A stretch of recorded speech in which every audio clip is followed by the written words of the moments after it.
Welcome to Beyond Overeating by Wholesome Lifestyle Project, the Overeating Podcast, where I'll be showing up weekly to share with you what I've learned during my binge eating recovery, helpful tools such as yoga, mindfulness, and energy medicine. My name is Stell, and my purpose is to inform and educate so that you can fast track your recovery in healing your relationship with food and finally trust yourself around the peanut butter jar. Join me as I share top tips, my struggles and triumphs to help inspire or just entertain. Remember, there's nothing wrong with you if you can't stop overeating. That's why I'm here to guide you along the way. Welcome back to another amazing episode on the Beyond Overeating podcast by Wholesome Lifestyle Project.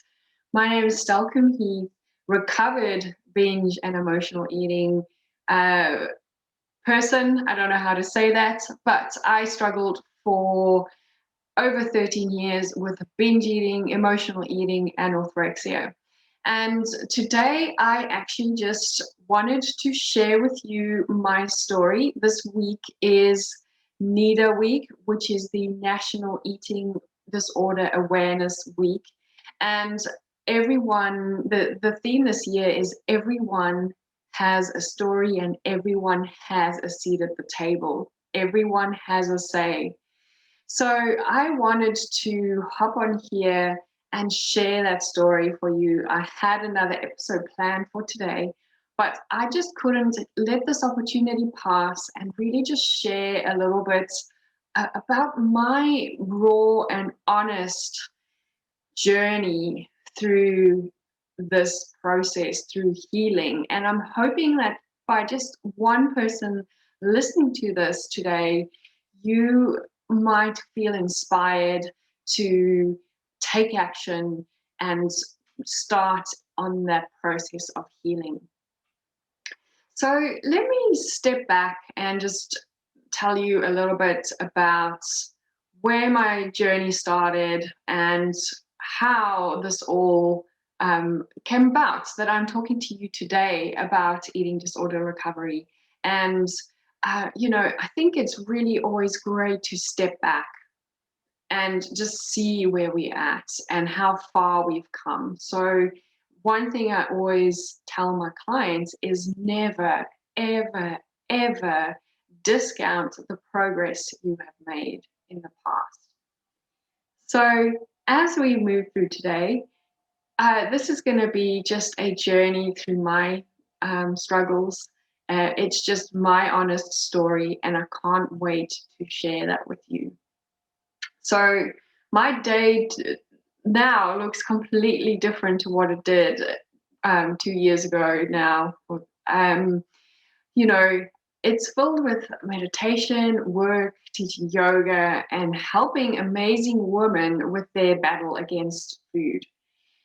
But it wasn't always like this for me. I would wake up about 3 years ago every morning pinching my fat around my stomach. And I'm saying fat because it is physically there is fat. I'm not using it as an emotional word. I'm just saying that this is how I used to treat my body. And whether I had fat there or not is not the issue. There are times when I didn't have fat on my hips, but I would still pinch it every single morning. I would pinch my stomach and I would swear never to eat sugar again. And then only to find myself binge eating a day or two later or later in that day. I was really miserable and ashamed about how I looked, especially in the mirror. And I want to just say something here, because even when I forced my body to be really tiny, I still saw myself as a larger body. So I had this dysmorphia around my body, and I couldn't see what I actually looked like. My true image was completely distorted.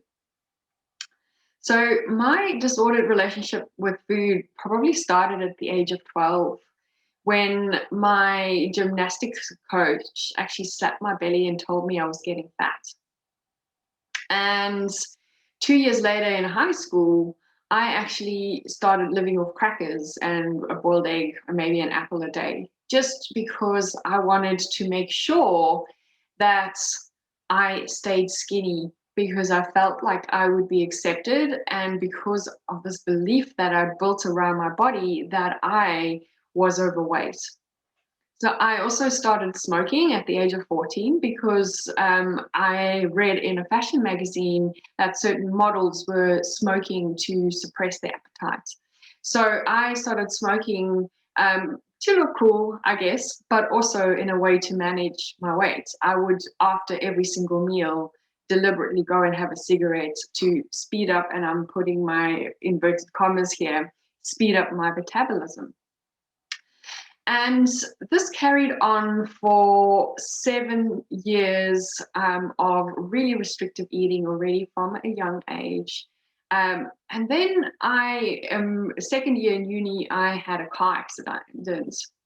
I also went through an abusive relationship, and this resulted in weight gain, you know, and it's just natural for the body to gain weight after trauma because it's trying to protect itself. And if you have an emotionally abusive relationship on top of that, that trauma will lead to comfort eating. So at the time, I didn't realize this. I just thought my body was like getting just too large, and I didn't understand why these things were happening. So I hated the way I looked, and I wish I could just be normal around food. My weight really escalated for the next 3 years. I started working and I reached my highest weight, and the weight didn't actually um, bother me that much anymore. I was just trying to cope with life. So I would live off coffee and cigarettes during a 13 to 15-hour workday. And then I'd get home and I'd be so starving that I'd binge on, sometimes I'd eat a full chicken by myself with potatoes and, followed by a bottle or two of red wine. And this was something that was definitely just something that occurred through my process a lot. So in 2007, I got engaged to my amazing husband, and he actually loved me exactly as I was. He never mentioned my weight. He supported me no matter what.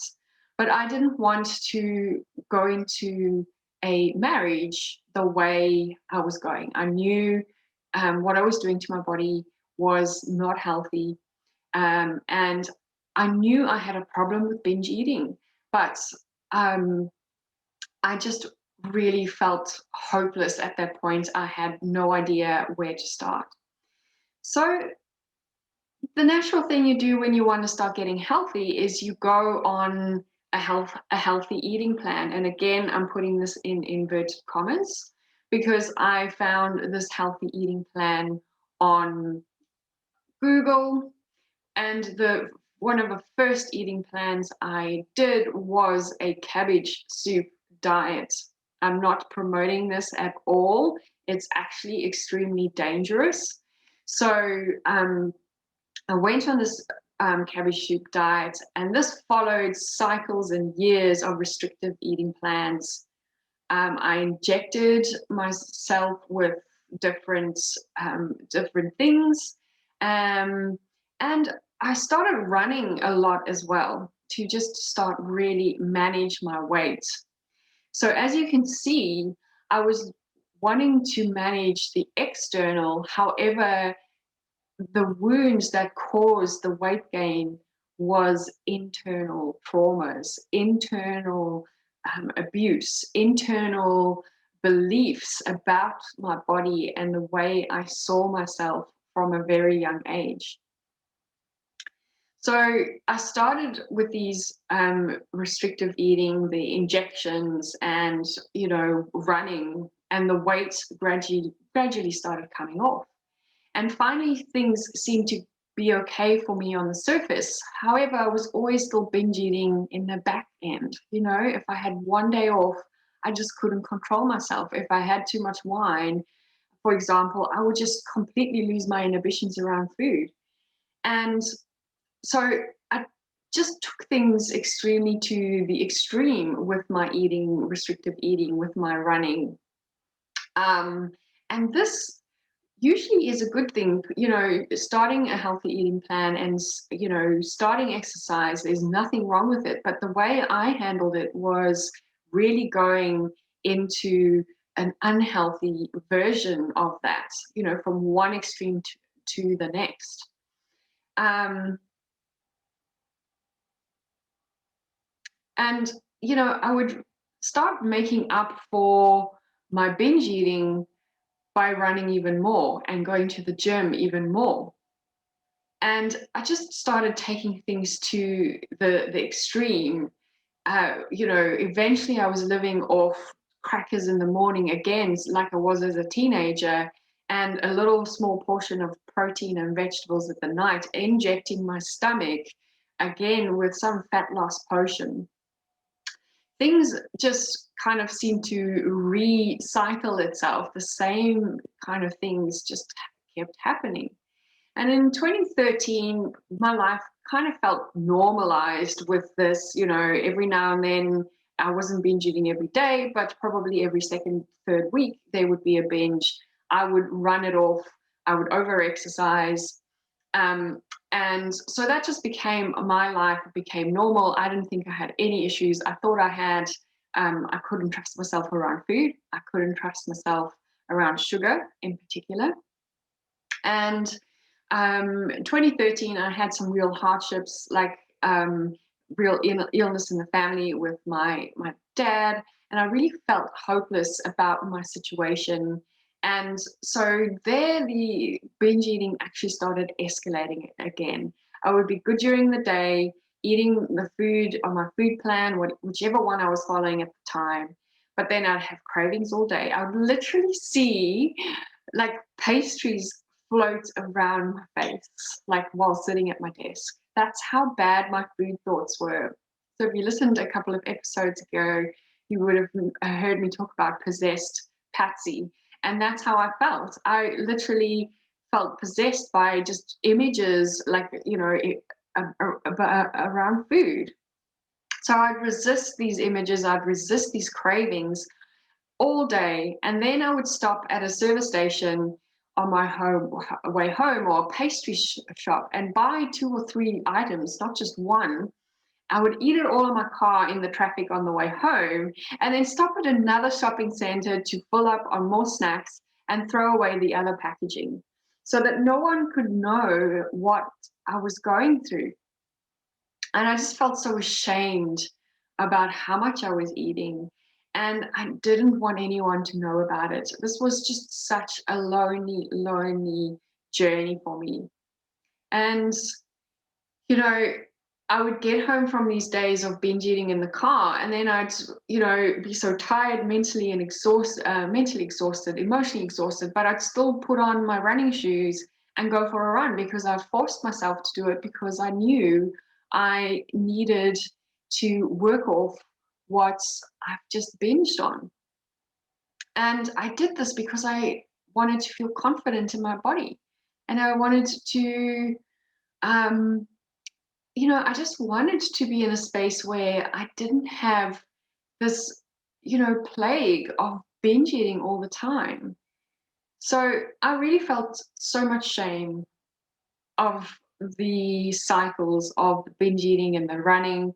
And, I'd get on the scale every single day and pinch my belly and my hips. It became like a absolute daily tradition. Get on the scale, get off the scale, whatever the number was, pinch myself, and just hate myself, regardless what the number on the scale said, regardless whether I had anything to pinch on the stomach. It was always just the same. Every day I would just swear that I'd be good in my eating plan, and I'd be good for the rest of the week and for the rest of the year. I'm never eating sugar again. I'm cutting out my calories, and I'm going to go for extra runs. I track these on different apps. I had MyFitnessPal to track my macros as well as my calories. Then I had the Weight Watchers app where I was tracking my points. I had another tracking app to track the calories that I was burning while exercising. And this was just so exhausting. Like just such, I actually get emotional just thinking about how that behavior was just so, it all life consuming. It just took over my whole way of being. And I was desperate for help and I went to see a psychologist. And I know now that maybe my research in seeing a psychologist should have been a little bit more thorough. However, I didn't know any better. I thought I had an issue with food. I told her that I was a binge eater, and she said to me, "But you don't look like a binge eater, so you can't be one." So she gave me a couple of cognitive behaviors. She said, "You're just stressed." And so she helped me to move through the trauma I was going through with in the moment with my family situation. But that didn't stop the root cause. That didn't stop my binge eating because my brain was so programmed to do that day after day, year after year of practicing the same old thing. So naturally, my binge eating continued. And things kind of went back to the usual. I wasn't binge eating every day, or maybe some weeks I didn't binge, but there was definitely um, weeks or at least every third week or fourth week there would be a binge, usually tied to monthly migraines, tied to my monthly cycle. So that was my normal life. I would go on this restrictive plan, restrictive eating, restrictive running, over exercising. I mean, I would run to the gym 8 kilometers, then work out for 2 hours, do 2 exercise classes, and then run home 8 kilometers. And I thought this was normal. I thought this was just what you did, you know? And then the binge would happen every third, fourth week. So then I would just make up for it. And this is just how I carried on my life. And in 2015, I actually was diagnosed with a blood clot on my brain. And I had this intense fear of dying and maybe bleeding to death because I was on blood thinners. And it was just such a scary time of my life. And I could no longer run because of being sick. And so I decided to cut out all the carbs, all the sugar, all the things that would make me binge. The reason why I was binge eating again in this instance is the fear of dying, the fear of having this, life-threatening trauma happening to me. So in that, I really started noticing that my relationship with running was an exercise was unhealthy, but so was my relationship with food.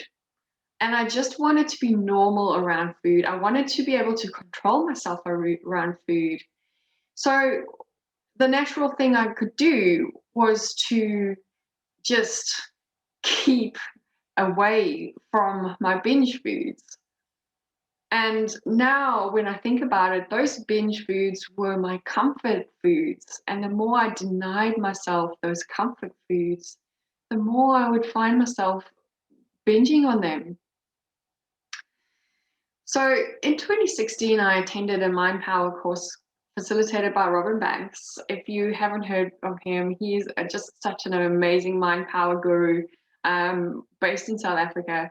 And from that moment, when I did that course, I knew I was destined for something better. I knew I was meant to help other women not go through what I'm going through. At the time, I thought I needed to help women be thin, like me. But I just knew that there was this underlying struggle that I was going through, and I was meant to help women break through in that. So 2016, we also had a massive life change. We moved to Australia all the way from South Africa. And anyone who's moved house even just 5 kilometers down the road will know how stressful moving is. So during this period, again, I gained weight because of stress eating, because of my illness, because of moving countries, because of anxiety of flying my dog Kaiser all the way over to Australia, which was just such a complex process. So when I arrived in Australia, I kind of just started indulging in Australian foods, like a whole box of Tim Tams. You know, who cannot say no to Tim Tams? I must tell you, they are just so divine. It's something that we didn't really have in South Africa. And, you know, I felt like I would just never be successful if I can't even get my eating right. And my drinking started getting out of control. I would drink every night again just to try and feel normal, feel a little bit, um, you know, okay with what I was going through. At the time, I didn't realize that. I just thought I couldn't control my drinking again. So I felt my dream of becoming a spokesperson for and healer for women who suffer with emotional eating or who suffer with control around food was just a dream, and that's I couldn't get this right for myself. So why would I be able to help others? So I put this on the back burner, and I decided to just go back into my normal career and back into my normal binge guilt cycle of restrictive dieting. I was able to exercise a little bit more. So I threw myself back into exercises, more weight loss shakes, clean eating plans, 21-day challenges, you name it. I've done them all. And, you know, then the pressures of working 9 to 5, and I started teaching yoga. So the pressures of that and also studying health coaching combined made absolutely everything worse. So I started obsessing about every single little thing I put in my mouth. I went to restrictive cleanses that I learned from my health coaching course, and I wanted to keep that as my daily routine of eating, like for the rest of my life. And that's where my orthorexia started kicking in. I wanted to be perfect, and I obsessed unhealthily about eating healthy foods, if that makes sense. So I just felt like I just needed to get the right diet to get control of food. And then, so while I was on my health coaching journey, I actually met someone who specialized in eating disorder recovery. And I decided to take that leap of faith, and I hired her to help me find my way back to a healthy relationship. And I cannot tell you how grateful I am of that experience, how grateful I was for someone who has been through it herself take me through a proper process of healing. And I am just so grateful for that. And I just wanted to say that was now, I have been binge free for 3 years now. And I just want to say that this journey is rewarding. I don't think personally that you can do this yourself. We have too many, too much programming, too many blind spots when it comes to our behavior, that it is just such a difficult way to crawl out of yourself. So in the spirit of National Eating Disorder Week, I really just wanted to share my story. I wanted to share with you how long I struggled. If you listen to this, it's almost from the age of 12. I'm turning 40 this year, to disclose and be completely raw and honest with my age here too. So having struggled for decades with this, my question for you today is, are you going to keep on in the cycle of saying, I'm going to do this myself? Or are you ready to take that step and be brave. I know it's such a difficult, extremely, extremely hard thing to do, is to book that appointment. Are you ready to take that step? And if you are welcome to reach out to me or reach out to a professional who specializes in eating recovery, not weight loss, not emotional eating, in binge eating recovery. I cannot stress this enough. Reach out to someone who is not going to put you on a diet. If their solution is diet focused, you know you're in the right or in the wrong place. I would love for you to feel today that when you book a call with me, there will be no judgments. There will be no shock in how you've used food or your whatever solutions you've used, because trust me, either I have done that myself or one of my clients have. And I always just approach every situation with love and compassion. So if you have been scared to reach out, just know that you will be held in a safe space for you to heal your relationship with food. So I know this is quite a interesting topic today. I would love to hear your comments in the show notes. Come and share. Share this episode with a friend if you know they're struggling with eating, or just you could just sense that maybe there's an issue with emotional eating or binge eating. And if this is you and you're listening and you've been thinking about how you're going to do this and get out of this, I urge you to book a call with me today. The link is in at the bottom of this episode. It's also in my show notes or on my website. You can read this story of my recovery in the show notes as well as on my blog post. I can't wait to see you in the next episode. I look so forward to sharing more. I've got some amazing guests coming up, and I am just super, super excited to be here today as an advocate for standing for eating disorder awareness and eating disorder recovery. Thank you so much for tuning in and listening to this episode. Have a beautiful day. Bye. Thank you so much for joining me today, and don't forget to share this with all your friends. You can do this by adding this to your Instagram story and tagging me at Wholesome Lifestyle Project, or by simply telling them about it.